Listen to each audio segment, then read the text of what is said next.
I see the challenges, the same challenges that Joe Louis had when he fought Abe Simon, who was 6'6". The same challenge that Louis had when he fought Primo Carnero, who was 340 pounds and 6'5". You know what I mean? Louis weighed 190 pounds. I think that it's the technique that you buy into as far as learning how to do this.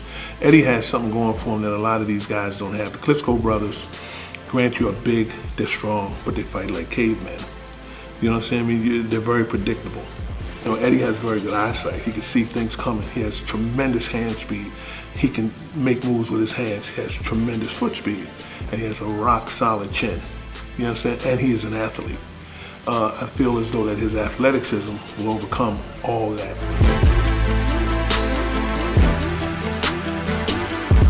You very rarely see Eddie get hit with a clean shot, and when he does, doesn't do anything. And these guys just can't beat him once his mind, which it is now, which it wasn't in the Povetkin fight, his mind. And so everything wasn't into it that night. Even though he was winning in the beginning, it wasn't there. And as you can see, he's came back and he's redeemed himself and he's ready to take over and be the world champion and then beat all the rest of these guys that want to try to take his belt from him. Guys that kept their hands out like this, I would love, because I would give them this, grab this and pull them in like that and hit them all the time, or even slip this across and come across that way. American guys went through it. They were trying to punch you from out here, and the punch would travel so far. But I would actually come and bring him in, boom, bring him in and bring it down. You're trying to hit a straight punch, and the straightest punch to a target is a straight punch, right? And you're trying to stop it by doing a basic karate move, catching it. Yeah. The only waste of time. You don't even have to.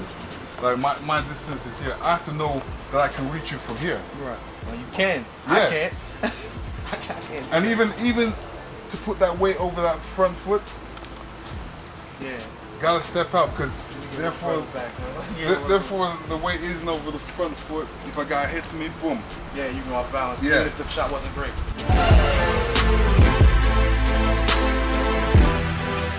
There are no challenges, you know what I'm saying? Because number one, he's not afraid to fight a big guy, because we fought big guys. The last guy we fought, Demetrinkov, was 6'7", a flat out 6'7", not a measured 6'8", 6'7". And he weighed 253 pounds. Eddie weighed 205 pounds. And it's a struggle to be 6'1". It's that athleticism, it's that will, it's that desire, it's that heart. That two things you can't teach. You can't teach chin and you can't teach heart. I got both of them in him. You know, I ain't worried about none of this.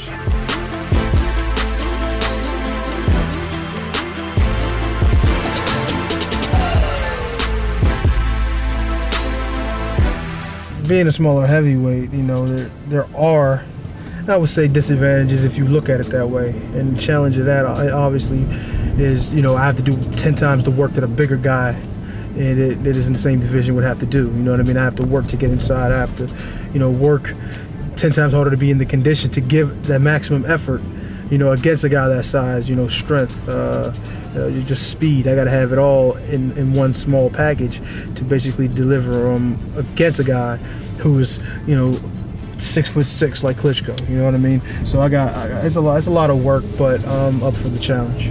The motivation for these fights and every fight that I you know, get myself into is to know what I've done to get there, the amount of work that it took to get me prepared that particular time, or even times before that. And I'm not going to get in there and not be well enough prepared to take advantage of that opponent that night. Ultimately, really the thing is to be the best fighter out there. You know what I mean? To be the best possible fighter, the best. I want everybody to look at it like, wow. You know what I mean? He's the guy. You know what I'm saying? Like nobody thought that he would be able to do this or beat Klitschko. I've had a ton of people before I got even to the point I'm at now. To say I wouldn't even make it as far to even really make it as a pro, to be a pro. So, you know, it's just continue to prove them wrong. You know what I mean? Everybody says you need your share of haters. You know what I mean? And I do have them, so I just appreciate all of them.